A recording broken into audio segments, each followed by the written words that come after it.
how long do you expect Bielsa to stay at the club? And how far do you expect him to take the club, depending how long he's there for? Because if there's one criticism about Marcelo Bielsa is a lack of trophies. He hasn't really won much at domestic level anyway, all the way back to the early 90s with Newell's Old Boys, where he's become a hero there. Yeah, well, it'll be interesting to see what happens next season with him and what he does. Bielsa, I know he doesn't really stick around at football clubs that long. So that will be the interesting thing. And if he does go next season, who will they look to get in charge? Because it's a big void to fill when someone like Marcelo Bielsa leaves. Let's see what happens on that scenario. At the minute, they're doing really well. And he's doing a fantastic job at the club, I think, in my view anyway. Well, the FIFA Awards just happened, Gary, and he got third place. Third place over all the other managers in world football, bar two. Yeah, well, you know, I think he's highly regarded because of the way he develops sides, because of the way he develops players. And I think there are, I'm in agreement with Jonathan on this, I think there are a lot of, you know, really good aspects about this Leeds side. So coming into today's game, for example, of their 8 away games, 4 of them they'd actually managed to keep a clean sheet. Well, okay, so it's now only 4 from 9 away from home. And yes, I understand that, you know, as well as winning by 3 and 4 and 5 on occasions, they've also lost by 3 and 4 and 6, or conceded that many on occasions as well. But for me, you know, as a coach, you have to go onto the park with a plan to try to win the game, okay? And I think that is how the Leeds United side go onto the pitch for every single game. They have a plan, they have an idea, they have a method, they have a way that they believe will win them the game.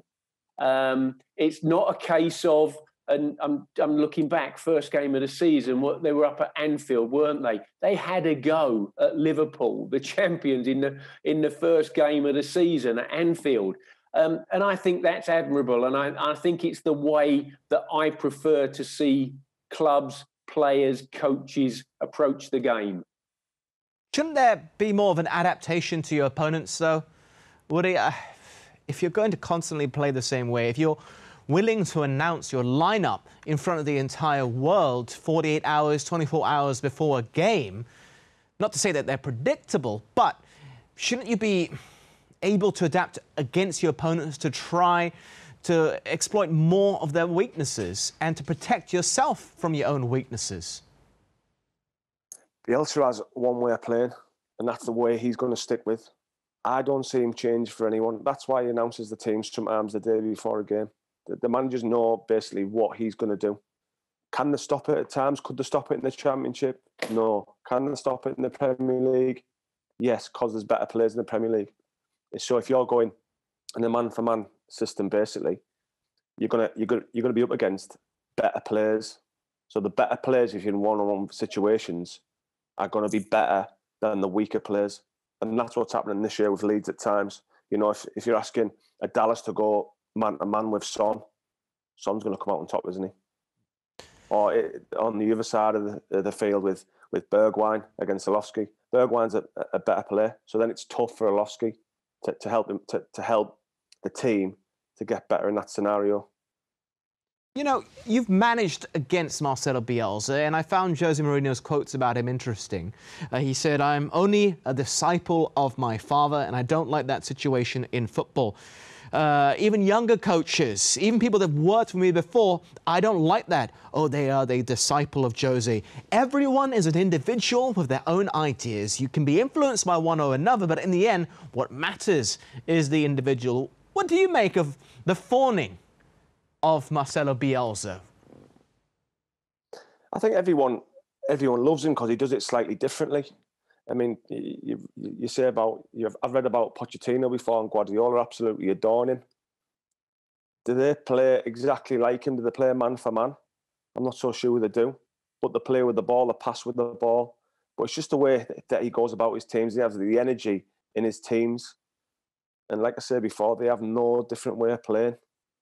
But it is fantastic to watch as a neutral, as a Leeds fan. You can guarantee them Leeds fans are absolutely delighted he's in charge, because the football their team plays is exceptional. Okay, they do get beat. They got beat today 3-0. They got beat by Man United 6-2.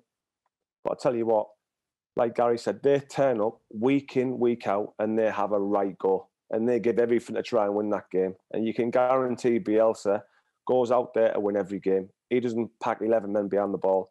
He goes for the win. He goes for the jugular, no matter what team he's playing against. And to be fair, you've got to commend him for doing that, coming to the Premier League and treating it exactly like he did in the Championship, and going for every single game. Then Leeds fans will be delighted of what he's done at that football club. He's got him back into the big time after so many years out. What about your take on this, Gary? Other managers publicly stating their admiration for Bielsa, being disciples of Bielsa, and Jose's disapproval. Well, I don't know whether Jose's actually disapproving of that as such. You know, he has a different opinion, and you know, Jose Mourinho is saying that you know, you shouldn't model yourself as a coach or a manager on just one person. You know, maybe you need to take ingredients from a number of different coaches. Maybe you just need to be very much your own person. You know, I guess if I ask Jonathan now, you know, who's managed, you know, at Middlesbrough, you know, whether he was totally his own man, or whether within your style and your ways you had little bits from managers that you had played under over the years, or not. Every single manager that I've played for and coached with, you learn different bits from every single one of them. Yeah. They all have good bits.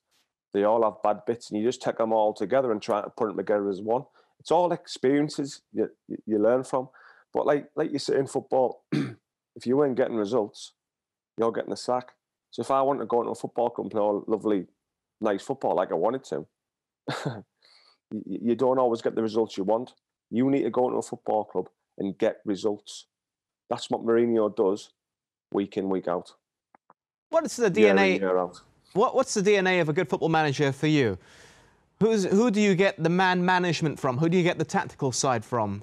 Who do you get the discipline from? I mean, from the managers that you've played under, that you borrowed to make yourself a coach.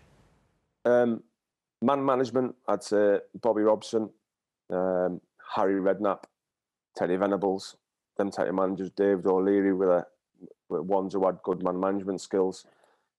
Tactically wise, you've got to look when I was at Middlesbrough under Karanka. He was Mourinho's assistant at Real Madrid.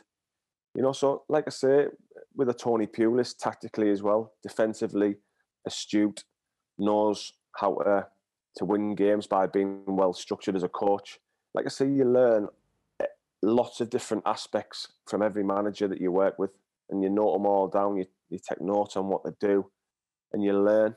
And it's a great thing to learn from many good managers I've worked under before in the past.